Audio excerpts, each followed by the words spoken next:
ચલો નમસ્કાર વિદ્યાર્થી મિત્રો, દરેકનું ધોરણ 11 વરદાન બેચમાં સ્વાગત છે. આપણે કેમિસ્ટ્રીની અંદર ચેપ્ટર 1 રસાયણ વિજ્ઞાનની પાયાની સંકલ્પનાઓ જે આપણું પહેલું ચેપ્ટર છે એ જોઈ રહ્યા હતા. લગભગ આપણું અડધું ચેપ્ટર ફિનિશ થઈ ગયેલું છે અને આપણે સાર્થક અંકો વિશે પાછળ ભણ્યા હતા.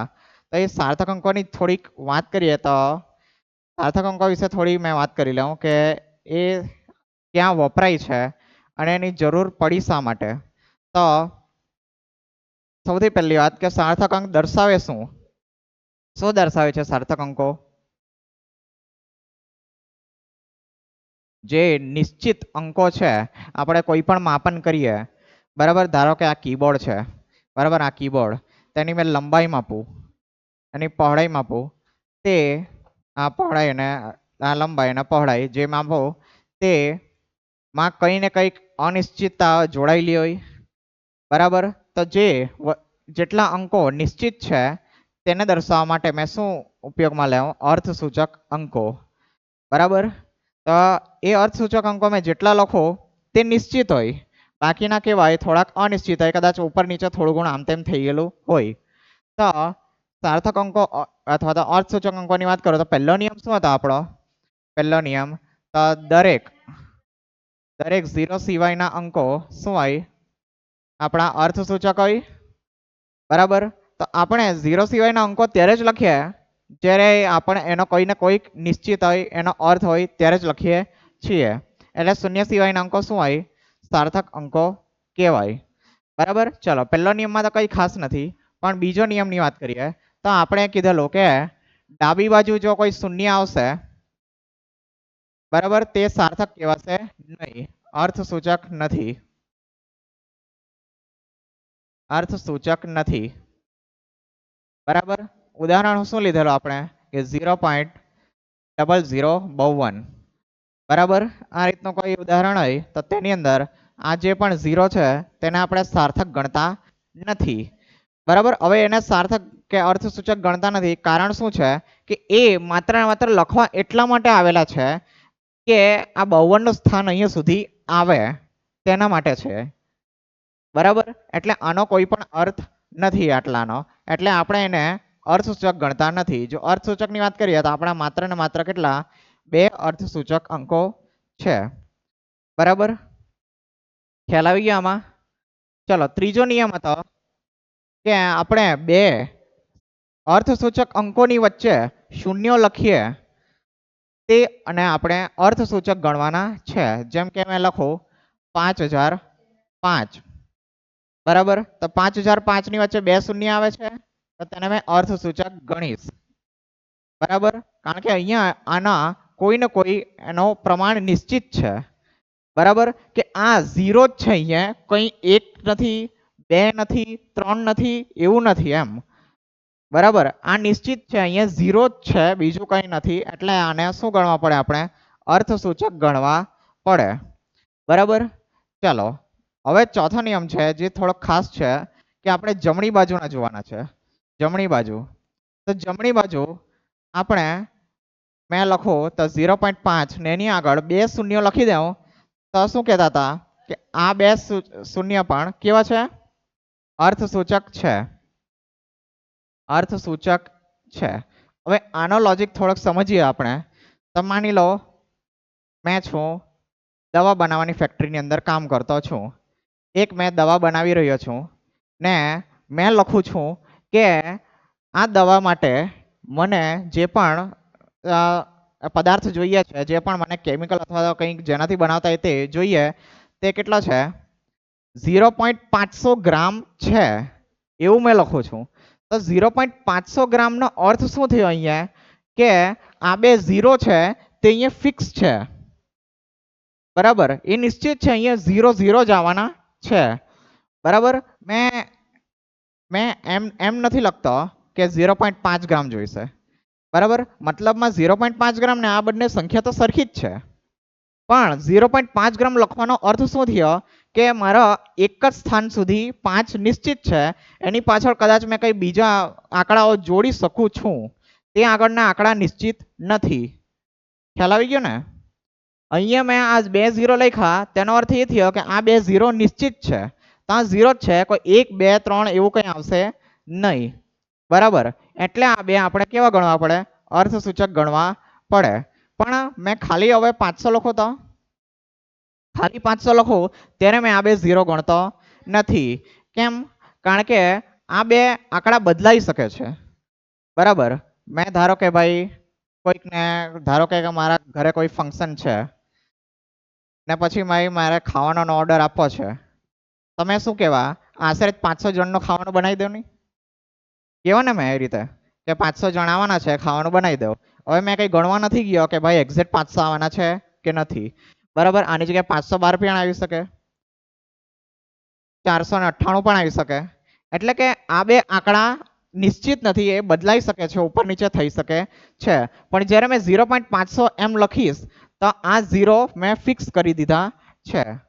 બરાબર, એટલે અહીંયા અર્થસૂચક ગણીશું નહીં, અહીંયા મેં અર્થસૂચક ગણીશ. ખ્યાલ આવી ગયો દરેકને આમાં?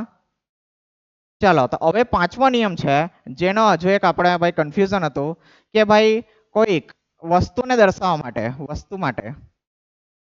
વસ્તુ માટે અનંત શું હોય? સાર્થક અંકો હશે. જેમ કે 2 સફરજન છે, તો 2 સફરજન ને અનંત સાર્થક અંકો છે, કારણ કે મેં એને કઈ રીતે લખી શકું? 2.000 આ રીતે લખી શકું છું. બરાબર, તો વસ્તુ માટે આવું કેમ? ચલો, તો મેં લીધો 2 સફરજન, તો 2 સફરજન મેં એની વાત કરું તો 2 સફરજન એટલે 2 જ સફરજન થયા. પછી મેં એમ નહીં કહેવા કે એ સફરજન 2.01 સફરજન છે, એવું કંઈ સાંભળ્યું છે કોઈએ? નથી ને? એટલે 2 સફરજન એટલે 2 સફરજન જ નિશ્ચિત. 0 મેં લખી શકું ને, દર્શાવવું હોય તો દર્શાવી શકું ને, નહીં દર્શાવવું હોય તો કોઈ વાંધો નથી, પણ મેં 0 એમ દર્શાવી શકું છું, કારણ કે આ 0 નિશ્ચિત છે એની અંદર. 2 એટલે 2 જ.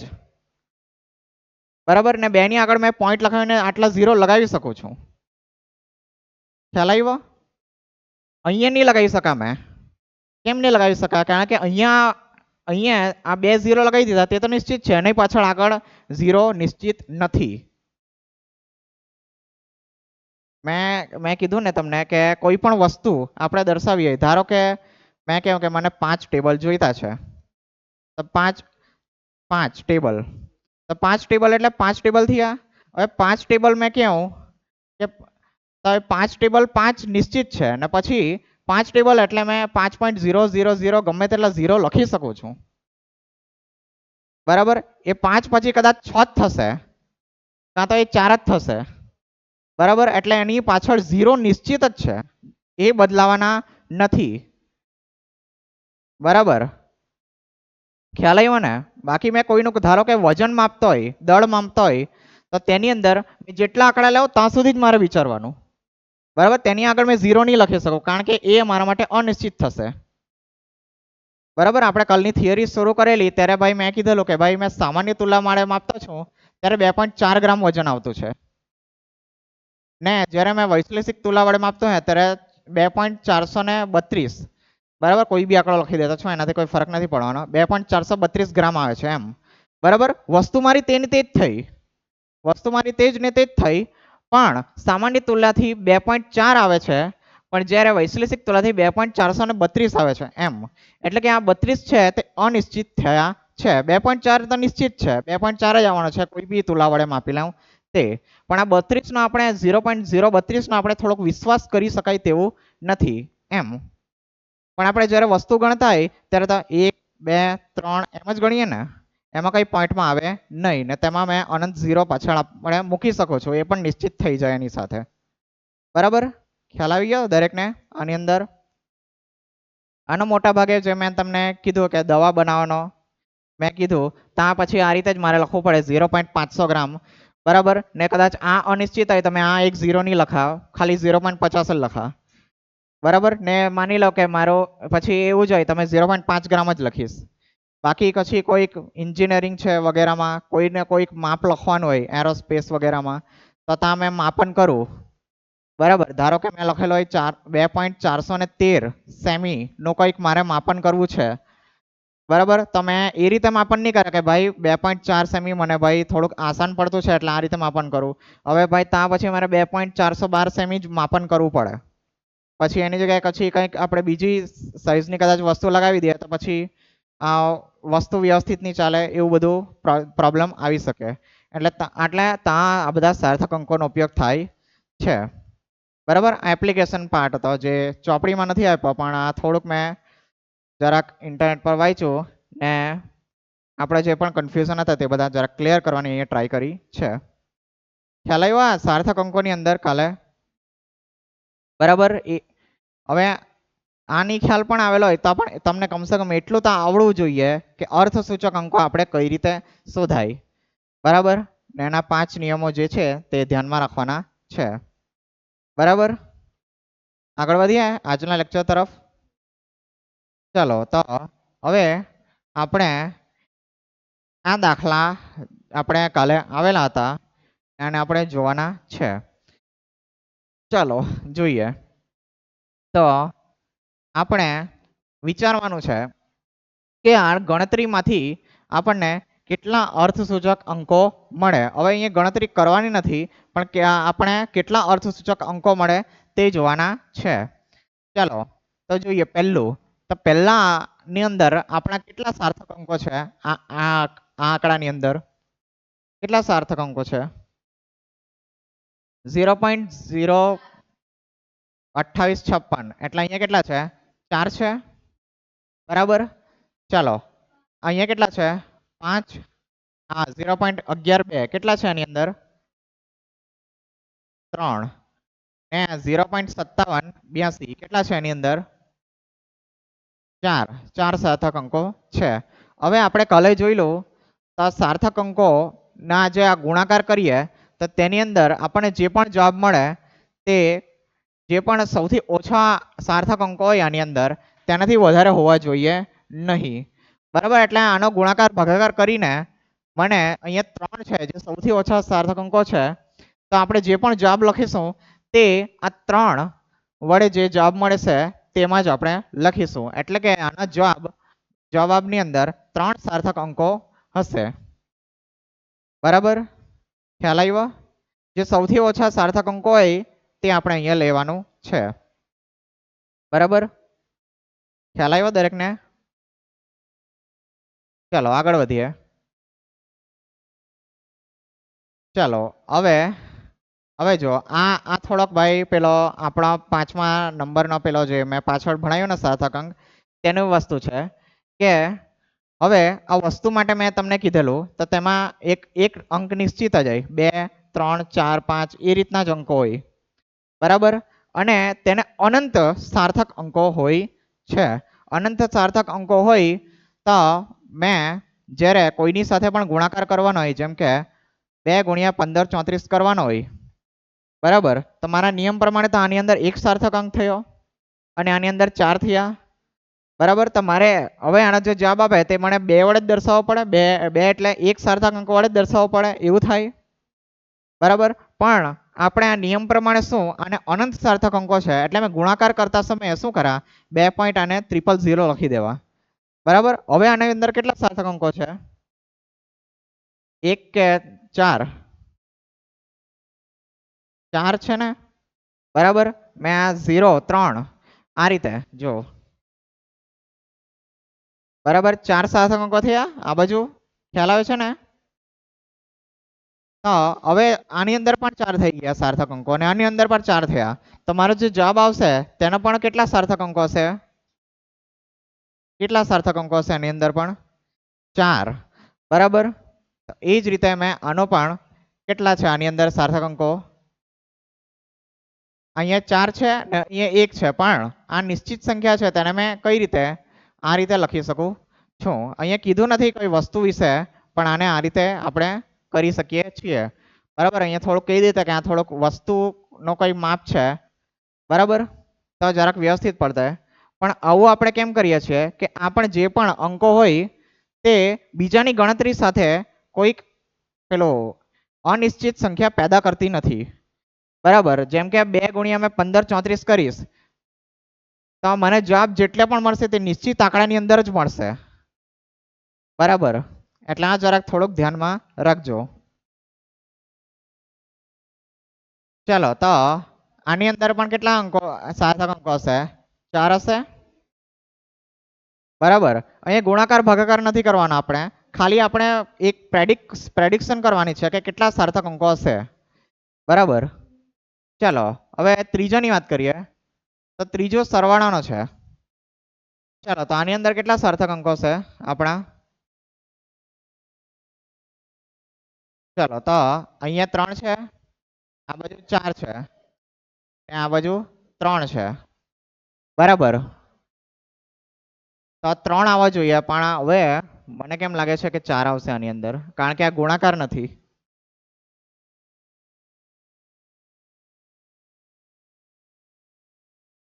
ચાલો કઈ નહીં, એકવાર જવાબ જ જોઈ લે શું છે એ લોકો છાપેલો. 4 છાપેલો છે, જોયું? હવે જો આનો સરવાળો કરો એક વખત, આનો એક વખત સરવાળો કરો પછી જોઈએ આપણે.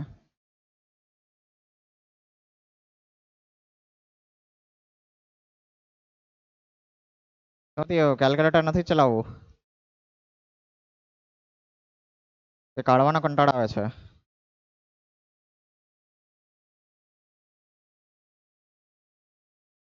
.8204, બરાબર. હવે આ સરવાળાની અંદર આ રીતનું છે કે મારો જે જવાબ આવે છે તેની અંદર કેટલા સાર્થક અંકો થતા છે? 4 થતા છે. એટલે હવે જો તમે આ જો ગુણાકાર ભાગાકાર કરશો, ગુણાકાર ભાગાકાર, તો કેટલા જવાબ આવશે? 0. હવે કરી જો ને એક વખત, ચાલો ની. 1 પોઈન્ટ પછી ખૂબ જ બહુ બધા આંકડા આવશે એમ, બરાબર. 0.11,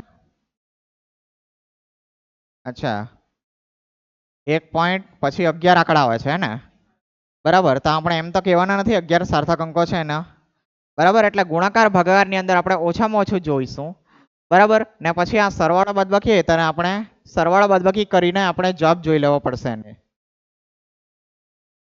બરાબર. કારણ કે જવાબ આવે છે તેની અંદર 4 આવે છે સાર્થક અંકો.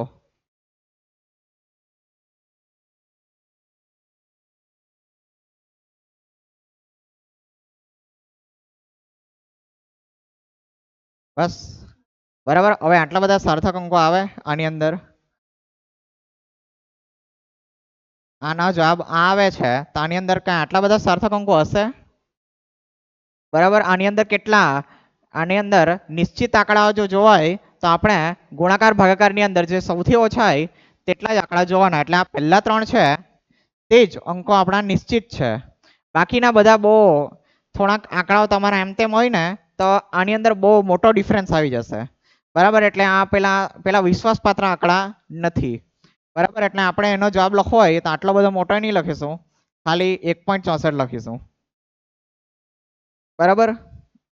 ખ્યાલ આવી ગયો? પણ સરવાળાની અંદર આપણને ખબર જ છે આ જ એક્ઝેક્ટ થવાનો છે, એમાં કઈ ફેરફાર થવાનો નથી, બરાબર. ચલો જરાક એકવાર પાછો પેલા નિયમ જોઈ લેવા દે કે એ લોકોએ કીધેલું શું. ચાલો ગુણાકાર બંને ક્રિયાઓ, ઓકે. ગુણાકાર અને ભાગાકારમાં જે મૂળ સંખ્યા અંકથી વધારે અંકમાં દર્શાવાય નહીં, એટલે કે જેનાથી વધારે હોય તેનાથી વધારે દર્શાવવાનું નહીં, બરાબર. એ ગુણાકાર અને ભાગાકાર માટે નિયમ હતો, આપણા સરવાળા બાદબાકી માટે નથી. ચાલો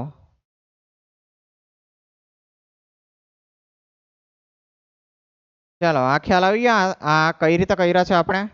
ગુણાકાર અને ભાગાકારમાં આપણે કયા જેટલા પણ ઓછા હશે તેના વડે દર્શાવીશું, અને સરવાળામાં તો આપણે બસ સરવાળો જરા કરી દેવાનો પછી ચેક કરી લેવાનું આપણે, બરાબર. ને હજુ એક આ વસ્તુ યાદ રાખવાની છે, હા, એક નિશ્ચિત સંખ્યા આપેલી તો તેની આગળ આપણે અનંત અર્થસૂચક અંકો છે. ચલો જો કઈ આની અંદર કોઈ ડાઉટ હોય તો પૂછી લેજો. ખ્યાલ તો આવે છે ને આ જરાક? ચાલો ભાઈ, ખ્યાલ તો આવે છે. ચાલો હવે એક ટોપિક છે ફરીથી, જેનું નામ છે પરિમાણાત્મક પૃથક્કરણ. પરિમાણાત્મક પૃથક્કરણ ને આ થોડોક આપણે એકમનો રૂપાંતર કરવા માટે આપેલું છે, તો એકમનો આપણે રૂપાંતર કરવું હોય તો કઈ રીતે કરવાનું છે. ચાલો ગણતરી કરતી વખતે ઘણા વખત એકમોને એક પદ્ધતિમાંથી બીજી પદ્ધતિમાં ફેરવવા પડે છે. આપણે જોયું છે ફેરવવું પડે ને આપણે પડે કે નહીં. ચાલો તો આ કરવા માટે વપરાતી પદ્ધતિને અવયવ ચિહ્નિત પદ્ધતિ કહેવામાં આવે છે અથવા તો એકમ અવયવો અથવા પરિમાણાત્મક પૃથક્કરણ એવું કહેવામાં આવે છે. ત્રણ નામ છે આના. જોઈએ કઈ રીતે કરવાનું છે. ચાલો તો ઉદાહરણ દ્વારા સમજીએ. તો આપણી પાસે 1 ઇંચ બરાબર કેટલા થાય 2.54 સેમી. પાછળ ચાલો ધ્યાન આપો. 1 ઇંચ બરાબર કેટલા થાય 2.54 સેન્ટીમીટર બરાબર. હવે જો મેં શું કરું છું આ 2.54 સેન્ટીમીટર ને નીચે લઈ આવું બરાબર. તો શું લખાશે મારો 1 ઇંચ તો છે જ અહીંયા ના છેદમાં 2.254 સેમી બરાબર. બરાબર શું લખાશે આ નીચે આવી ગયો તો શું લખાશે 1 બરાબર. તો આ બંનેનો જે પણ ભાગાકાર આવે છે તે કેટલા આવે છે જવાબ એનો 1 આવે છે. અને જેનો જવાબ 1 આવે આ જે પણ મેં સંખ્યા લખી છે તેને શું કહેવાશે એકમ અવયવ કહેવાશે.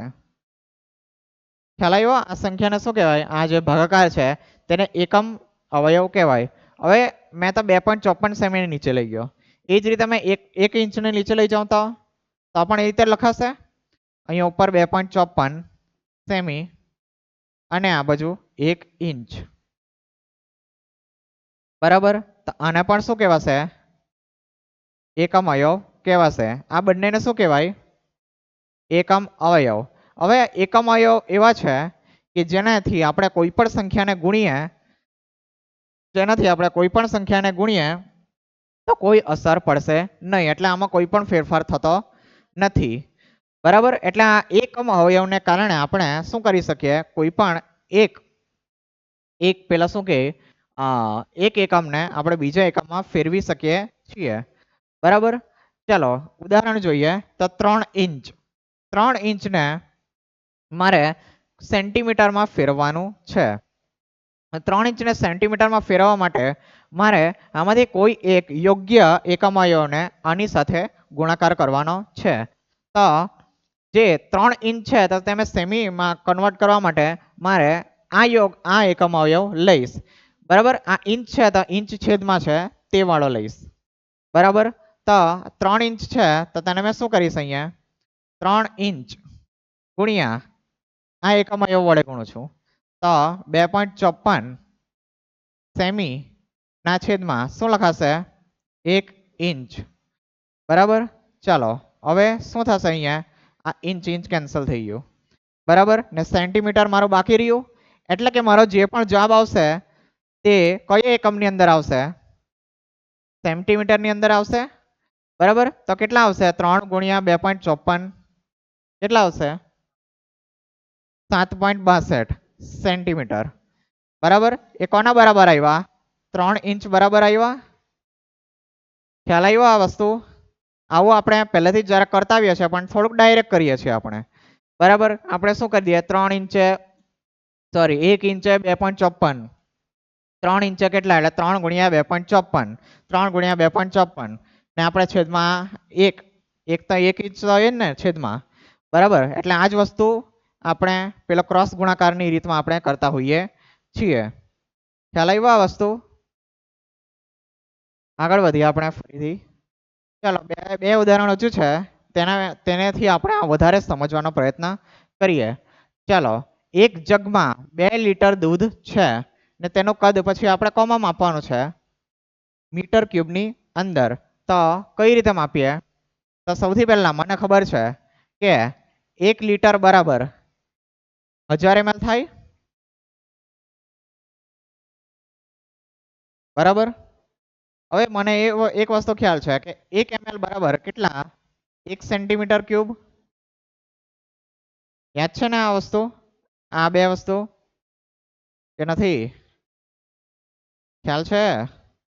ચાલો તો હવે મેં લખીશું આના પરથી 1 ml બરાબર જ 1 સેન્ટીમીટર ક્યુબ છે તો અહીંયા મૂકી દઉં ને ડાયરેક્ટ 1 લીટર બરાબર 1000 સેન્ટીમીટર ક્યુબ બરાબર. ચાલો આટલું મારી પાસે આવી ગયું, પણ મારે કમાં ફેરવવાનું છે?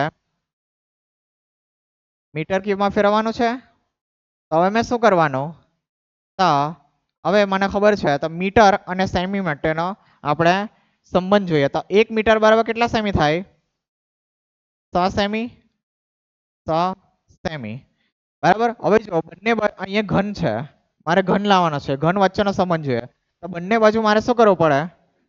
ઘન કરી દઉં. હવે જો આ 100 છે, તો સૌથી પહેલા 100 ને મેં 1 2 એટલે 10 ની 2 ઘાત લખી શકું? લખી શકો ને? આમાં કોઈ પ્રશ્ન નથી ને? ચાલો હવે બંને બાજુ ઘન કરી દઉં મેં. બરાબર. ચાલો તો 1 નો ઘન મીટર ક્યુબ, ચાલો 10 ની 2 ઘાત આખાની 3 ઘાત, ને આ બાજુ સેન્ટીમીટર નો ઘન. ચાલો 1 નો ઘન કેટલો થશે? કેટલો થશે? 1 મીટર ક્યુબ બરાબર કેટલા થશે? આ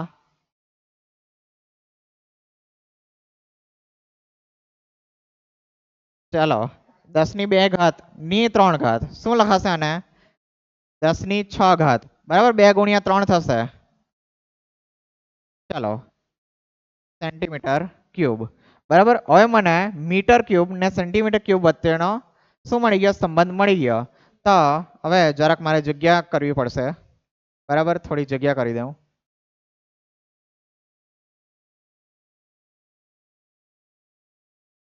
ચાલો તો આનો એકમ અવયવ મેં બનાવી દઉં. હવે આને છેદમાં લઈ જાઉં. તો 1 મીટર ક્યુબ ના છેદમાં 10 ની 6 સેન્ટીમીટર ક્યુબ બરાબર કેટલા થાય? 1 થશે. બરાબર. આ ઊંધું પણ શક્ય છે કે 10 ની 6 સેન્ટીમીટર ક્યુબ ના છેદમાં 1 મીટર ક્યુબ બરાબર. આ બે મારા શું કહેવાય? એકમ અવયવ, કે આને જેના પણ વડે ગુણા તે સંખ્યાને કોઈ ફરક પડશે નહીં. ચાલો તો મારે કોમાં ફેરવવાનો છે? હવે મીટર ક્યુબ ની અંદર, એટલે મેં આ એકમ અવયવ વડે કોને? મારે 2 લીટરને મેં ગુણી દઈશ. બરાબર. તો 2 ગુણ્યા અહીંયા લખો છો 2 ગુણ્યા, એક જ મિનિટ,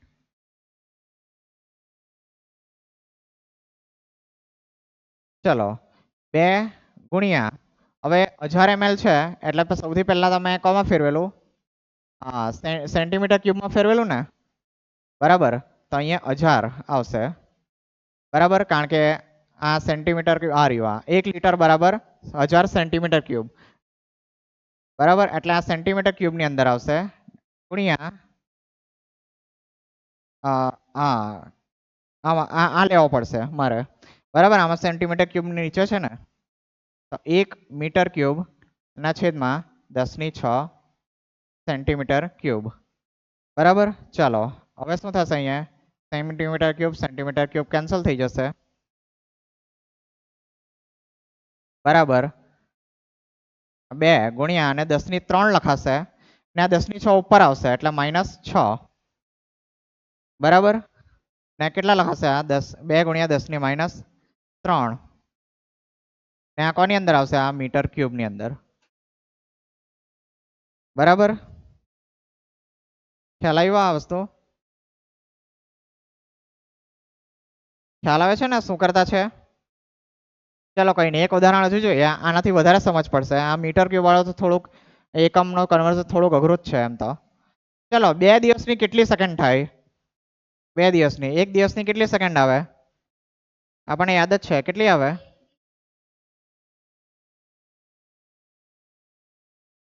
3600 આવે. કલાક રહી ગયા કે? ચલો નથી ખબર ભાઈ, ચાલો જવા દો. ચાલો સૌથી પહેલા મને ખબર હોવી જોઈએ એક દિવસમાં કેટલા કલાક આવે? 24 કલાક. 24 કલાક એનો એકમ અવયવ બનાવી દઉં મેં. 1 દિવસ ના છેદમાં 24 કલાક બરાબર 1 બરાબર 24 કલાક ના છેદમાં 1 દિવસ. ચાલો આવી ગયો. અને આનાથી કઈ મારો દિવસ કલાકમાં જતો રહેશે. હવે ચાલો તો હવે કલાકથી મેં કોના પર આવો? હવે મિનિટ પર. કોના ઉપર? મિનિટ ઉપર. તો એનો એકમ એવો બનાવો તો 1 કલાક બરાબર શું થશે? 60 મિનિટ. ચાલો આનો પણ એકમ એવો બનાવીએ આપણે. 1 કલાક ના છેદમાં 60 મિનિટ બરાબર 60 મિનિટ ના છેદમાં 1 કલાક બરાબર. વચ્ચે એક રહી ગયો.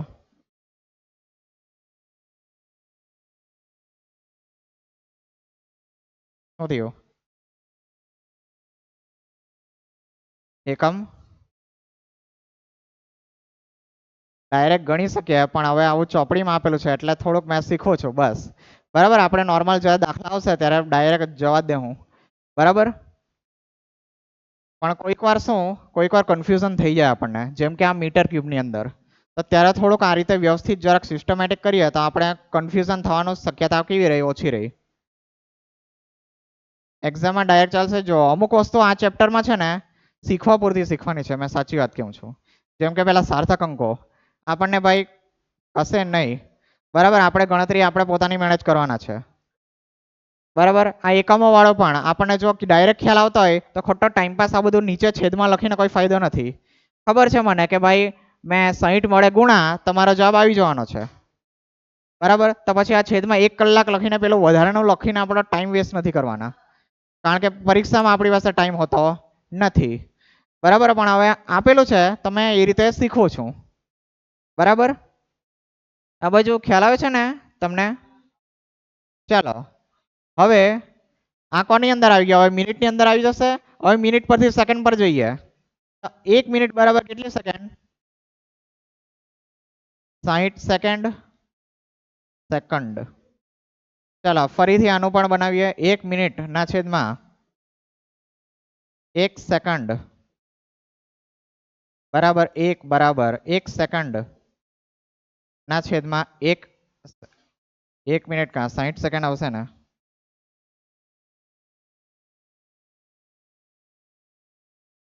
બરાબર. આ તો ભાઈ હું લખી કાઢલું ભાઈ મેં 1 મિનિટ.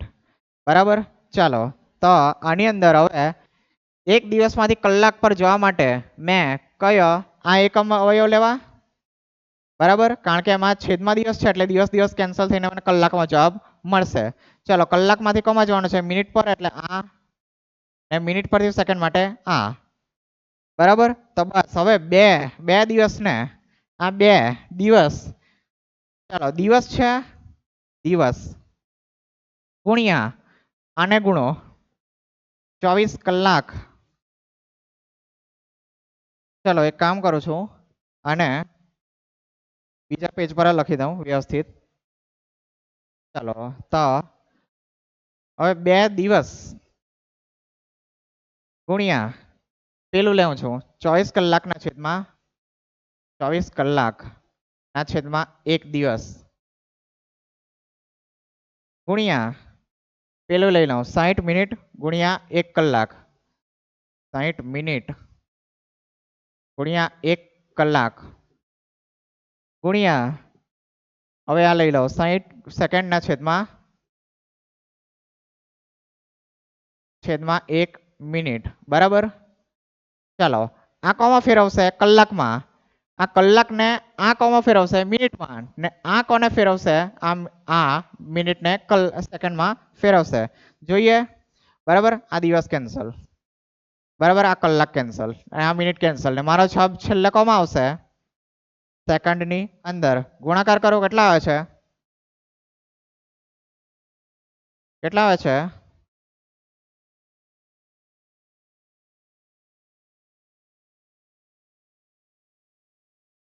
1,72,800 એક્ઝેક્ટ આવે છે ને સેકન્ડ. બરાબર. એટલે 2 દિવસમાં કેટલી સેકન્ડ હોય? 1,72,800 સેકન્ડ હોય છે. ખ્યાલ આવ્યો? હા. બરાબર. પણ આપણે તો ભાઈ શું કરવાનું? 2 દિવસ. 2 દિવસમાં કેટલા કલાક? 24 કલાક. મિનિટ કેટલી?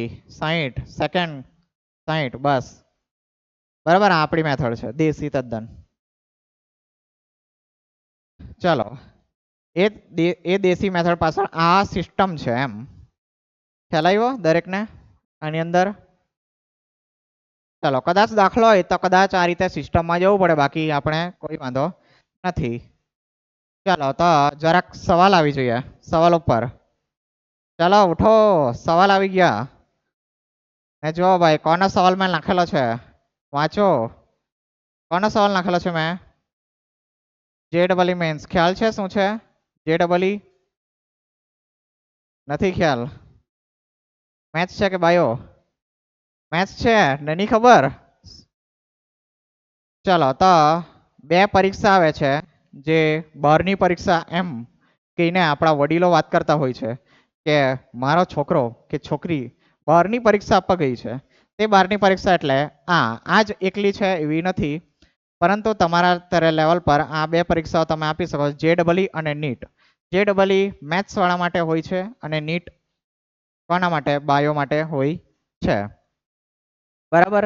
આ પરીક્ષા આપણે તમને ક્યાં કામ લાગે? જો તમારે સારી કોલેજોમાં એડમિશન લેવું હોય ત્યાં તમને ઉપયોગમાં આવે છે. જેમ કે કોઈ સરકારી કોલેજ હોય તો વ્યવસ્થિત. બરાબર. જેમ કે JEE મેઇન પછી એડવાન્સ પણ હોય છે, તે તમે ક્લિયર કરો ને તો તમે IIT NIT જેવી મોટી મોટી કોલેજની અંદર તમે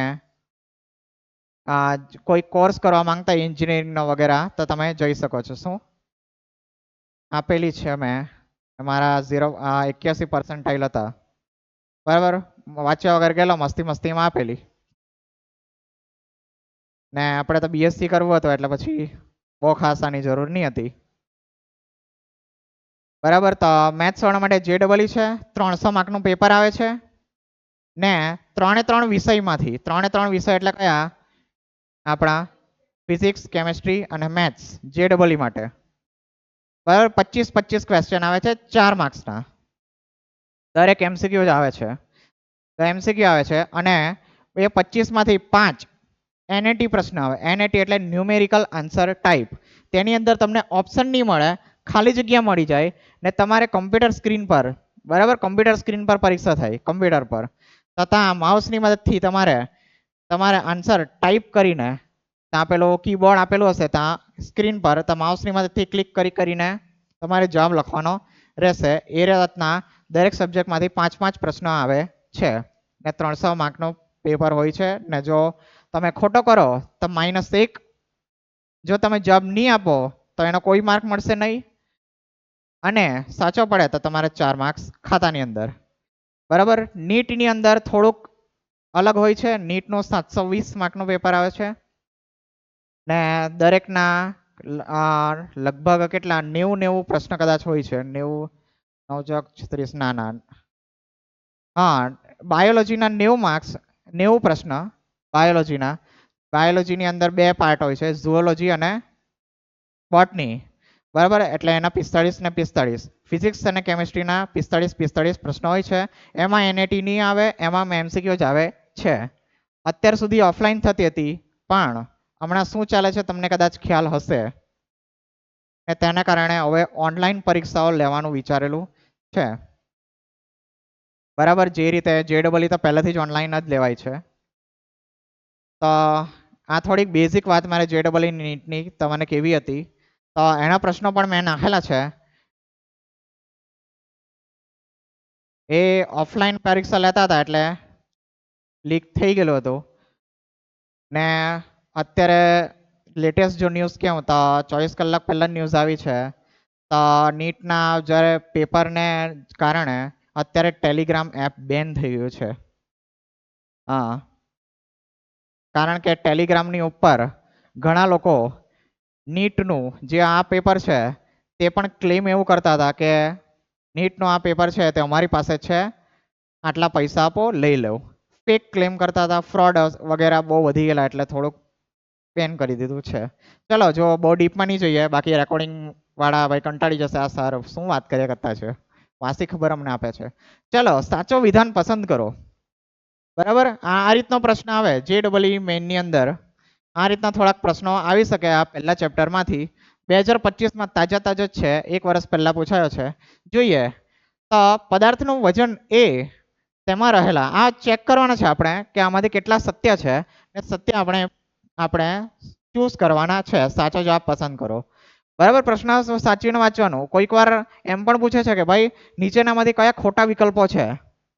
બરાબર, એ પછી ખોટા નહીં વાંચશે, સાચો વાંચશે અને પછી ભાઈ ખોટો ટીક કરી આવશે. ઘણી વખત એવું થયું છે, મેં જોયું છે, લોકો આવું કરે છે. ઇવન બોર્ડમાં પણ કરે છે. બોર્ડ એટલે ધોરણ 10 અને 12 ની અંદર. ચલો તો સાચો વિકલ્પ આપણે જોવાના છે કે આ 5 માંથી સાચા કયા કયા છે. ચલો, પદાર્થનું વજન એ તેમાં રહેલા દ્રવ્યનો જથ્થો છે. સાચું છે કે ખોટું? ચલો ભાઈ, ઉઠો ભાઈ. ચલો, ખોટો છે. ચલો, શું કરે છે અદિતિ? બરાબર ને? ચલો, આના બધા ભાઈ મગજ ખુલ્લું જ રાખવું પડે તદ્દન જ. ચલો, બીજું વાક્ય. હવે જો એ ખોટું થઈ ગયું તો જ્યાં પણ એ હશે તેને મેં બસ ચોકડ જ મારી દેવો. આ ખોટું છે, આ ખોટું છે. બરાબર, આ બે માંથી કોઈ એક જવાબ આવશે. ચાલો, દળ એ પદાર્થ પર રહેલું ગુરુત્વાકર્ષણ બળ દ્વારા લાગતું બળ છે. સાચું કે ખોટું? ચાલો ભાઈ, આ પણ ખોટું. ચાલો, બી છે તેનો ચોકડો મારી દેવો. કમા છે? અહીંયા બી છે, આ ચોકડો અમારો જવાબ. બરાબર, બાકીના 3 વાંચવાની પણ મારે જરૂર નથી. આ રીતે સોલ્વ કરવાના હોય છે પેપર. બરાબર, ચાલ ભાઈ. હા, છે બી જવાબ. ચલો, આપણે વાંચી પણ લઈએ બીજા વાક્યો. ચલો, કદ એ પદાર્થે રોકેલી જગ્યાનો જથ્થો છે. સાચું છે આ? બરાબર, જેટલી જગ્યા રોકેલી હોય તેને જ આપણે શું કહીએ છીએ? કદ કહીએ છીએ. ચલો, નેક્સ્ટ. 0 ડિગ્રી સેલ્સિયસ થી નીચેનું તાપમાન સેલ્સિયસ માપક્રમમાં શક્ય છે, પરંતુ કેલ્વિનમાં ઋણ તાપમાન શક્ય નથી. સાચું છે આ? બરાબર, આપણે ડિગ્રી સેલ્સિયસમાં ઋણ તાપમાન લખી શકીએ. શું? Degree Celsius. સાચા. બી ખોટો છે. બી ખોટો છે, પણ આ બી ઓપ્શન નો બી છે. બરાબર, આવું થશે. બરાબર, નોર્મલ છે ભાઈ. આવું જો થતું હોય તો ભાઈ તમને બરાબર છે, હમણાં કન્ફ્યુઝન ક્લિયર થઈ ગયું. બરાબર, પણ આવું થશે તમને. બરાબર, આ જે છે 3 તે આના છે ને આ છે તે ઓપ્શન્સ છે. બરાબર, એટલે મેં જો કાઉન્સ પણ અલગ કરેલા છે. આ સરખા છે. આ જો આ આમ છે. બરાબર ને આ આમ છે થોડાક. જો, અરે શું સરખા છે? મેં તમને સાચું કહું, આ જે છે ગુજરાતીમાં આ જે ફોન્ટ છે તેને ભુજ યુનિકોડ કહેવાય છે ને આ ભુજ યુનિકોડના કાઉન્સ છે. અને આ છે તે ઇંગ્લિશના જે ફોન્ટ છે કેમ્બ્રિયા તેના કાઉન્સ છે. બરાબર, ચાલો કઈ નહીં, એ જવા દો. શું મારવાની તેમ કેમ બોલતી છે? ચાલો, પરિશુદ્ધતા એ એક જ રાશિના વિવિધ માપનની નિકટતા દર્શાવે છે. દર્શાવે છે. પરિશુદ્ધતા એક્યુરેસી એટલે કે જેટલો આપણો માપન હોય તે સાચા મૂલ્યની નજીક હોય તે દર્શાવે છે. ખ્યાલ આવી ગયો આ સવાલ? ચાલો, હજુ એક લઈ લઈએ. ભણી ગયા છો આ વસ્તુ? નથી ભણ્યા? શું કરો તો રેકોર્ડિંગ લેક્ચર જોવા પડવાના હવે તો. ચલો, આ ભણ્યું છો અર્થસૂચક સાર્થક અંકો? આની વાતો કરી છે ને? બરાબર, જો પ્રશ્ન કઈ રીતે પૂછાયો છે, ડાયરેક્ટ સીધી વસ્તુ નહીં પૂછે ભાઈ, ઊંધું ચતું જ પૂછે. ચાલો, નીચે આપેલામાંથી કયો અર્થસૂચક અથવા તો સાર્થક અંકો સમાન સંખ્યા દર્શાવે છે? ચલો, પહેલા તો મને એ કહો, તમને આમાં શું સમજ પડી સવાલની અંદર? કઈ નહીં, કઈ બી નહીં સમજ પડી.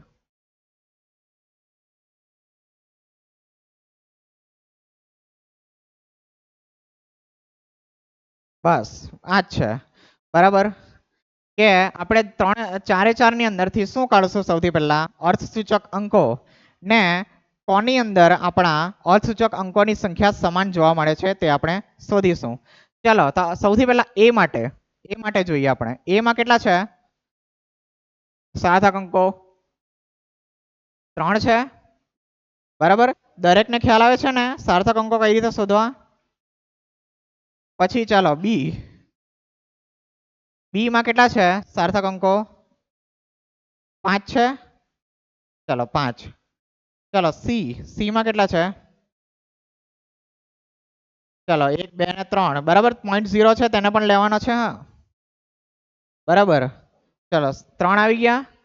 હવે ડી માં કેટલા છે? ડી માં પણ 3 છે. તો કોની અંદર સમાન છે? એ માં, સી માં અને ડી માં. તો એ સી ડી વાળો વિકલ્પ પસંદ કરીએ એટલે કયો જવાબ આવશે? આ સી આવશે. બરાબર. સોરી એસીડી કાં? હા એસીડી જ છે. બરાબર. ખ્યાલ આવી ગયો દરેકને? ચલો આ બધા ઈઝી સવાલ પહેલા ચેપ્ટરમાંથી આપણા આ રીતે આવે છે. જોઈ લેજો આપ પણ. સી ખ્યાલ આવશે? JEE માં પહેલા ચેપ્ટરની અંદરથી આ બધા ધોરણ 11 અને 12 નો કમ્પ્લીટ સિલેબસ હોય. બરાબર. અમુક ઈઝી પણ હોય છે. આપણી ચોપડી જો વાત કરીએ એનસીઆરટી ની તેની અંદરથી જ મોટાભાગે 90 to 95% સિલેબસ કવર થઈ જાય. બરાબર. પણ અત્યારે તમારામાં શું છે કે અમે ટાઈમે ચેપ્ટર્સ વધારે હતા, તમારામાં થોડાક ચેપ્ટર્સ ઉડાવેલા છે, પણ એ JEE નીટની અંદર છે. બરાબર. તો તે ચેપ્ટર પણ જોવા પડે. બસ. ચાલો તો હવે નિયમો છે. હવે તો એક નિયમ જોઈ લઈએ. બરાબર. આટલી સ્લાઇડ છે તે આપણે જોઈ લઈએ. તો રાસાયણિક સંયોગીકરણના નિયમ. સંયોગીકરણ એટલે શું? સંયોગીકરણ એટલે જે સંયોજન થાય તેને મિક્સ કરીએ. તમારી નોર્મલ ભાષામાં વાત સાચી છે કે આપણે કોઈ પણ બે રસાયણ લેશું ને તેનો શું બનાવશું? આપણે સંયોજન બનાવીશું. ને તે સંયોજન બનવાની પાછળ અમુક નિયમો સંકળાયેલા છે કે અમુક ચોક્કસ માત્રામાં બને છે, કઈ રીતે બને છે, એમાં કોઈક ચોક્કસ નિયમો છે જે અલગ અલગ વૈજ્ઞાનિકોએ આપેલા છે તે આપણે જોવાના છે. એક નિયમ આજે આપણે જોઈએ જે છે કયો? દળ સંચયનો નિયમ, જેનાથી તમે પહેલાથી વાકેફ જ છો. બરાબર. ચલો એ કોણે આપેલો? એન્ટોની લેવોઝિયરે. બરાબર. અહીંયા અંગ્રેજીમાં વાંચશો તો લેવોઇઝિયર એમ તમે વાંચશો. બરાબર. ક્યારે આપેલો જોઈ લેજો. 1789. યાદ નથી રાખવાનું, પણ કેટલા આપણે ચોખ્ખી વાત કરીએ તો બાબા આદમના જમાનામાં એને આપેલો. બાબા આદમના જમાના. એવો ભાઈ છે કે નહીં? બોલે કે નહીં? બરાબર. બાબા આદમ એટલે પેલો બાબરના જમાનામાં. બાબર નહીં આવેલા ત્યારે કોણ હતો? હું વાત કરે આટલો બધી મેમરી છે તો પરીક્ષામાં પણ લખશે ને કે એન્ટોની લેવોઝિયરે 1789 માં રજૂ કરેલો. છોડી દીધું. મને લાગ્યો વિચાર છે કે ચાલો હવે આર્ટ્સમાં જવું છે, હિસ્ટ્રી વાંચવા. હા ચાલો. તો એણે શું કરેલું થોડુંક વાંચી લઈએ કે તેણે દહન પ્રક્રિયાનો કાળજીપૂર્વક પ્રાયોગિક અભ્યાસ કરેલો. આ બધા જે પણ નિયમો આપેલા છે તે પ્રાયોગિક ફેક્ટ પરથી છે. એ લોકોએ અંધાધૂંધ નથી આપેલા ગમે તેમ. બરાબર. તેણે કોની દહન પ્રક્રિયાનો અભ્યાસ કર્યો અને તારણ પર પહોંચ્યા કે બધા જ ભૌતિક અને રાસાયણિક ફેરફાર પ્રક્રિયા દરમિયાન પરિણામી દળમાં કોઈ ફેરફાર થતો નથી. એટલે કે મેં જેટલું દળ લેવું એક પ્રક્રિયકનું ને બીજા પ્રક્રિયકનું, ધારો કે મેં એનો x ગ્રામ લેવું ને પછી એમાં કોઈ પ્રક્રિયકમાં લખો બી જેનો y ગ્રામ લેવું, તો જે મને પરિણામી સી મળે છે તે ભાઈ x + y ગ્રામ જ મળશે. બરાબર. ભૂલથી 1 ગ્રામ વધી નથી જતો અને ભૂલથી 1 ગ્રામ ઘટી પણ નથી જતો. બરાબર. અમે છે ને પ્રેક્ટિકલ કરતા MSc ની અંદર. આની અંદર કોઈને કોઈ પદાર્થ કદાચ આ સિન્થેસિસના પ્રેક્ટિકલ હતા એટલે કંઈ ને કંઈ બનાવવાનું હોય. બરાબર છે. બધું લખેલું જ હોય, બસ એને જોઈને કર્યા કરવાનું હોય. તો અમારે શું થાય? જ્યારે પણ ગણતરી દ્વારા જેટલું મળવું જોઈએ આ રીતનું, તેના કરતાં હંમેશા અમને વધારે જ મળે. એટલે અમે લોકો મસ્તીમાં બોલીએ કે ભાઈ તું તો ઇન્ડસ્ટ્રીમાં જો તો કંપનીનો ફાયદો ને ફાયદો, ચાંદીને ચાંદી કરાવે ભાઈ. બરાબર. પણ એમાં થતું શું કે અમે જે પણ પદાર્થ બનાવતા તે 100% શુદ્ધ બનાવતા નહીં. એની અંદર કંઈ ને કંઈક પાણી હોય એ બરાબર સરખું સુકાવીએ ને એની વજન કરવા જતા રહીએ તો એ પાણીના જે પણ હોય તેના પણ વજન આવી જાય. પછી ઘણી બધી અશુદ્ધિ હોય તેનું પણ વજન એમાં ઇન્ક્લુડેડ હોય છે. ચાલો. તેથી તારણ પર પહોંચ્યા કે દ્રવ્યનું સર્જન કે વિનાશ થઈ શકતું નથી અને આને શું કહેવાય? દળ સંચયનો નિયમ કહેવાય છે. આ નિયમ રસાયણ વિજ્ઞાનના થયેલા કેટલાક પાશ્ચાત વિકાસમાં પાયારૂપ બન્યો અને આ જ નિયમને પ્રક્રિયક નિપજના ચોક્કસ દળના માપન લેવોઝિયરે કાળજીપૂર્વક કરેલા યોજનાબંધ પ્રયોગનો પરિણામ હતું. બરાબર, તો બસ આ દળ સંચયનો નિયમ આટલો જ છે. બરાબર, આપણને ખ્યાલ જ હતો એટલે મેં અત્યારે ચલાવી દીધું. પછી આગળ બીજા નિયમો છે 2-3. બરાબર, તે હવે કાલે જ રાખવાના ને. મને એવું લાગ્યું સર ચલાવી જ દો, મને એવો સંભળાયું એટલે. ચાલો તો હવે કાલે રાખીશું આપણે. બરાબર, તો ફરી મેં કહું છું, પેલા પૂર્વગો કાલે વાંચીને જ આવજો. વાંચીને આવજો એમ નથી કહેતો, વાંચીને જ આવજો. બરાબર, આ બીજા લોકો અમુક જે વાંચીને નથી આવે તેની વાત કરું છું.